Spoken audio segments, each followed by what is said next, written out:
Hello dear students. तो आज electricity का क्लास 10 का टॉपिक नंबर 12.5 का पार्ट 2 लेकर आए हैं। इस पार्ट 2 में हम लोग पढ़ने वाले हैं कि रेजिस्टिविटी क्या होती है।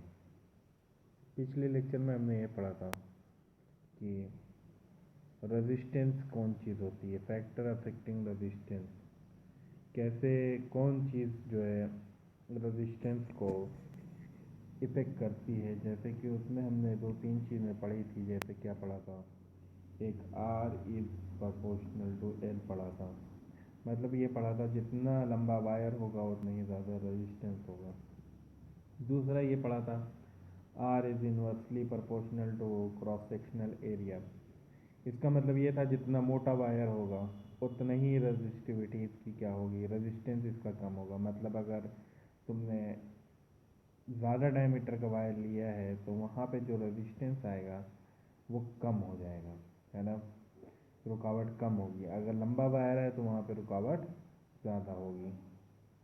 फिर एक चीज़ और हमने पढ़ा था कि जब इन प्रोपोर्शनैलिटी को हटाया था तो हमें एक चीज़ मिली थी और जिसका नाम हमने क्या बताया था, रजिस्टिविटी। इसी चीज़ से हम लोग क्या करते हैं, डिस्कस करते हैं। जब हमने एक प्रोपोर्शनैलिटी कांस्टेंट हटाया था तो ये वाला टर्म आया था जो भी बनाया है हमने, और इसके आगे L/A लेंथ बाई ए। इसी चीज़ को हम लोग बोलते हैं रजिस्टिविटी। इसकी यूनिट होती है ओम मीटर।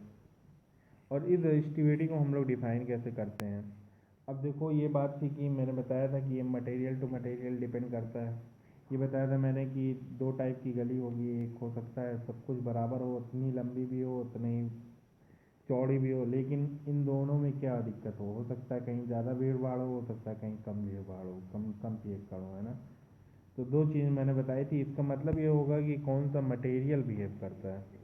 तो अब ये जानना था हमें कि कौन सा मटेरियल के पास कम रजिस्टिविटी होती है, कौन से मटेरियल के पास ज़्यादा रजिस्टिविटी होती है। मतलब कौन सा अच्छा कंडक्टर होता है और कौन सा खराब कंडक्टर होता है, कहाँ से करंट आसानी से बह सकता है और कहाँ पे रुकावट ज़्यादा है। करंट में चलने में जहाँ रुकावट ज़्यादा है तो उसे हम लोग बोलेंगे हाई रेजिस्टेंस या रजिस्टिविटी उस मटेरियल की ज़्यादा। और करंट में चलने में आसानी हो रही तो इसका मतलब उसकी रजिस्टिविटी क्या होगी, कम होगी। अब इन दोनों को हमें नापना था तो हमने क्या किया, एक स्टैंडर्ड बनाया। स्टैंडर्ड ये बनाया कि हमें ये नहीं मालूम था कौन सा वायर अच्छा है, सिल्वर वायर अच्छा है या गोल्ड वायर अच्छा है। तो हमने एक चीज़ तय करी कि मैं जो इतना भी वायर लूँगा लैब में नापूंगा उनका कितनी लेंथ ले लूँगा, 1 मीटर ले लूँगा। जो भी वायर लूँगा 1 मीटर ले लूँगा, और जो इसका क्रॉस सेक्शनल एरिया ले लूँगा वो 1 मीटर स्क्वायर ले लूँगा। अब ये एक कोई यूनिट है, 1 सेंटीमीटर भी हो सकता है और 1 सेंटीमीटर स्क्वायर भी हो सकता है। इधर कोई भी यूनिट वैल्यू हो सकती है ना। तो हमने एक एग्जांपल के लिए बता दिया है कि दोनों 1 मीटर, और यहाँ पे भी 1 मीटर स्क्वायर का लेंगे। अब यहाँ पे मटेरियल नंबर 1 लेंगे और मटेरियल नंबर 2 लेंगे। जहाँ पे रेजिस्टेंस ज़्यादा आ जाएगा, मान लो यहाँ पर रेजिस्टेंस की वैल्यू 20 आ गई और यहाँ पे रेजिस्टेंस की वैल्यू 10 आ गई, तो अब हम यहाँ पे कह देंगे कि इस मटेरियल का रेजिस्टेंस क्या है, ज़्यादा होगा। ठीक है, मतलब यहाँ पे करंट फ्लो होने में मुश्किल होगी, रुकावट ज़्यादा आएगी, और यहाँ पे थोड़ा आसानी होगी इसके मुकाबले। तो ऐसे ही हम लोगों ने क्या किया है, एक यूनिट वैल्यू फिक्स करी है कि यूनिट मीटर पे यूनिट क्रॉस सेक्शनल एरिया पे जो रेजिस्टेंस की वैल्यू आती है उसी को हम लोग क्या बोलते हैं, रजिस्टिविटी बोलते हैं। ठीक है, तो रजिस्टिविटी की अगर डिफिनीशन लिखनी हो तो ये लिखी जाएगी कि the resistance of a material is equal to the resistivity if the length of the wire is 1 meter or 1 unit and area of cross section is 1 unit square, then it is known as resistivity। ठीक है, तो ये definition हो जाएगी इसकी, है ना। अब हम देखते हैं, कुछ हमें टेबल दिया गया है, एक बात बताई गई है कि एसआई यूनिट जो है रेजिस्टिविटी की ओम मीटर, ये हमने बता दिया। दूसरी एक बात बताई कि हमने यहाँ पे कि मेटल क्या होते हैं, मेटल और अलॉय जनरली क्या होते हैं, अच्छे कंडक्टर ऑफ इलेक्ट्रिसिटी होते हैं ना, ये बात हमने बताई। तो और क्या बात है यहाँ पे, कभी कभी इसमें एक आध क्वेश्चन पूछा जाता है बहुत इंपॉर्टेंट, वो मैं बता देता हूँ कि हमसे एग्जांपल में पूछा जाता है कि मेटल तो जनरली क्या होता है, गुड कंडक्टर होता है, मतलब उसकी रेजिस्टिविटी कम होगी। इंसुलेटर की रेजिस्टिविटी क्या होगी, ज़्यादा होगी, 10^17 10^12 में है।